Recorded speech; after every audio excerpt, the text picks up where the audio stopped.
Copper Ethernet has a hard limit. Around 300 feet, the signal gives up. So when you need to connect across a campus, between two buildings, or across a bridge, copper is not the answer. The JBX18243 is a media converter that bridges that gap. Single-mode fiber can run up to 10 kilometers without losing performance. That means you can put a copper port wherever the gear is and fiber wherever the distance is. The converter handles the conversion at gigabit speed with auto negotiation, flow control, and link alarms built in.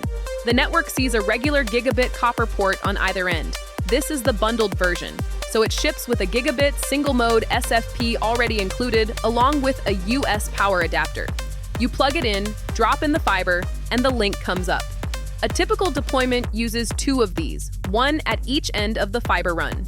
You convert to fiber for the long haul and back to copper at the destination switch. The same setup works for a single point-to-point link, or for extending one camera or access point that sits too far from the rack.